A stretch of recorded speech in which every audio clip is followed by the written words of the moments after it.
ओम परमात्मने नमः. नमस्कार, मी आहे तुमचा मित्रजित. गीतेच्या 57व्या भागामध्ये तुमचं मनपूर्वक स्वागत आहे.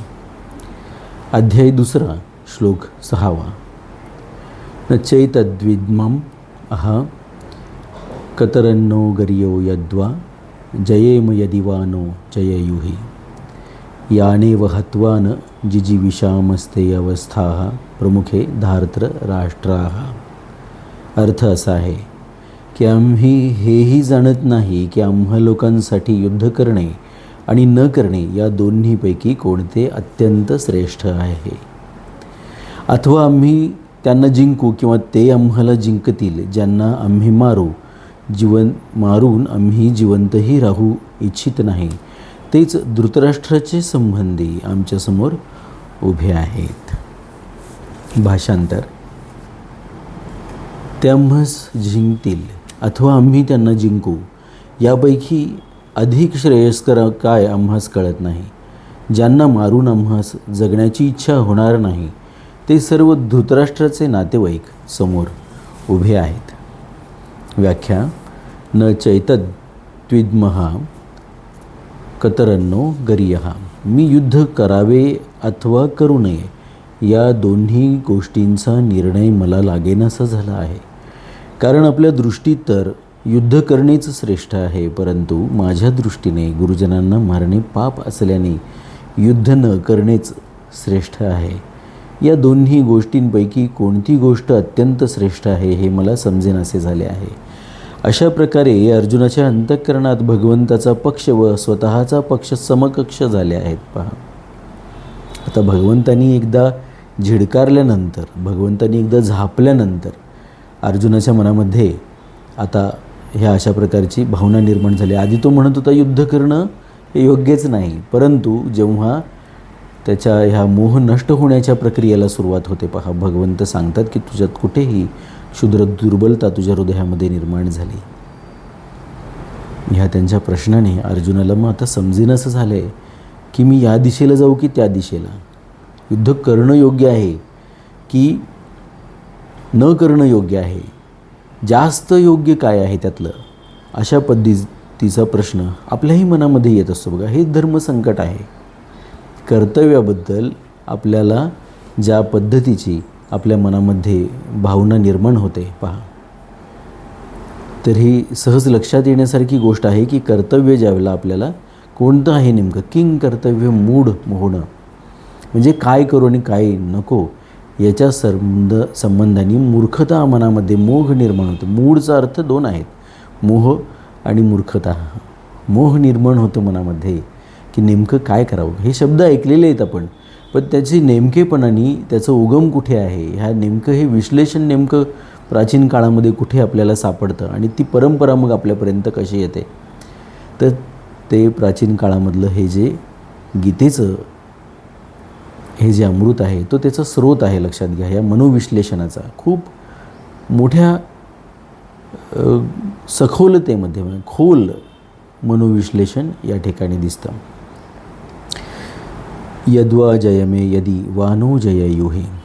व्याख्या अशी आहे की जर आपल्या आज्ञेनुसार युद्धही केले तरी आम्ही त्यांना जिंकू अथवा ते म्हणजे दुर्योधनादी आम्हाला जिंकतील याचा आम्हाला ठाव ठिकाण लागत नाही. या ठिकाणी अर्जुनाला आपल्या बळाचा अविश्वास नाही तर भविष्यावर अविश्वास आहे. कारण भविष्यात काय विधी लिखित घडणार आहे याचा कोणाला काय पत्ता असणार आहे. युद्ध सुरू होण्यापूर्वी अर्जुनाने भगवान श्रीकृष्णाला विचारलं पण होतं या संदर्भाने, भगवंता ह्या युद्धाचा परिणाम काय होईल, नेमकं काय होईल भविष्याच्या पोटात, तू तर त्रिकालदर्शी आहेस, मला जरा सांग. त्यावेळी भगवान श्रीकृष्ण हसतात आणि अर्जुनाला म्हणतात मला माहिती नाही. अर्थात हे असं असणं शक्य नाही की भगवंताला माहिती नाही, परंतु त्या प्रश्नाचं उत्तर अर्जुनाला ते देत नाहीत आणि म्हणतात मला माहिती नाही, मी इथे माझं काम करायला आलेलो आहे, तू तुझं काम कर प्रामाणिकपणाने. आणि हीच जगण्याची खरी कला आहे, हे लक्षात घेतलं पाहिजे आपल्याला. यानेव हत्वा न जिजीविषामः याची व्याख्या अशी आहे की आम्ही तर कुटुंबियांना मारून जगण्याचीही इच्छा ठेवीत नाही. भोग भोगण्याची, राज्य मिळवून हुकूमत चालवण्याची गोष्ट तर दूरच राहू द्या. कारण की जर आमचे कुटुंबी मारले गेले तर मग आम्ही जिवंत राहून काय करणार? आपल्या हातांनी कुटुंब नष्ट करून बसल्या बसल्या चिंता शोकच तर करणार. चिंता शोक करण्यासाठी आणि वियोगाचे दुःख भोगण्यासाठी आम्ही जिवंत राहू इच्छित नाही. पहा, त्याची जी भूमिका आहे त्याला हा प्रश्न जीवनमरणाचा वाटतो. युद्ध करणं आणि त्या केल्यामुळं होणारी जी हानी आहे अर्जुनाच्या हातून होऊ शकेल अशी, तर ती हानीच मुळात अर्जुनाला स्वतःचं जीवित नष्ट, कारण त्याला अशा प्रकारचं कृत्य करायचं नाही आहे असं त्याच्या मनामध्ये दिसतं.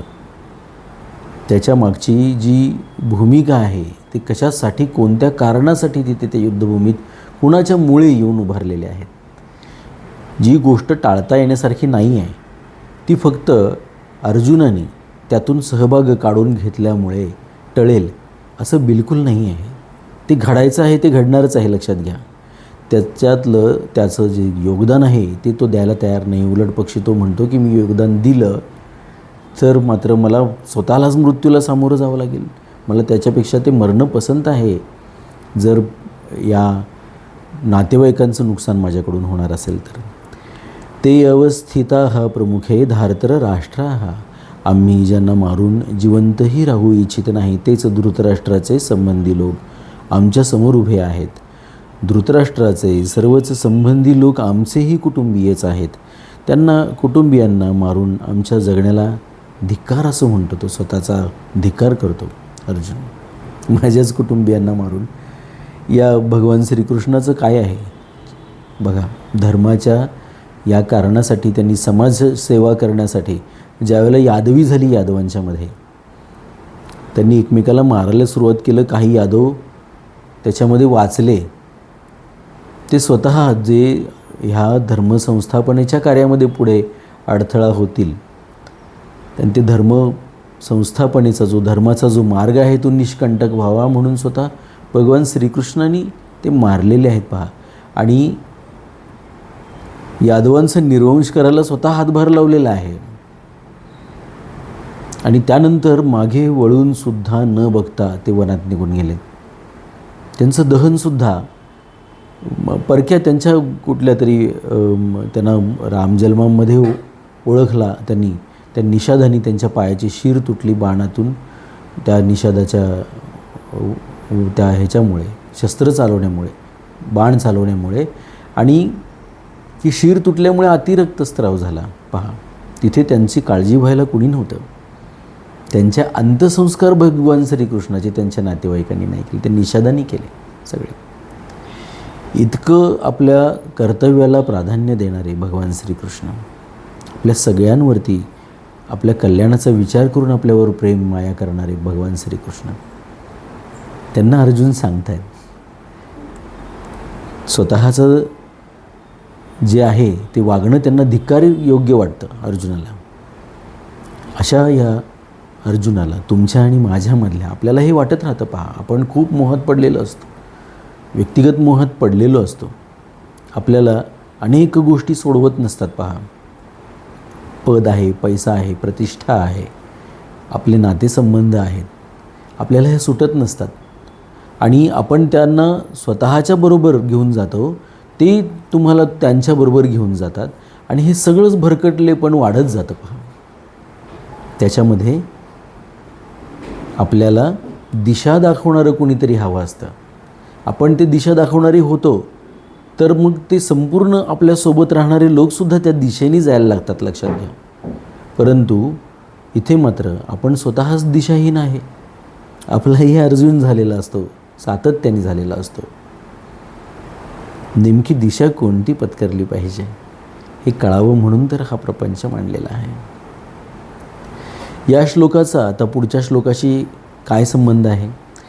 आपल्या कर्तव्याचा निर्णय करण्यात आपणाला असमर्थ समजून आता अर्जुन व्याकुळतेने भगवंताला प्रार्थना करत आहेत. ओम परमात्मने नमः.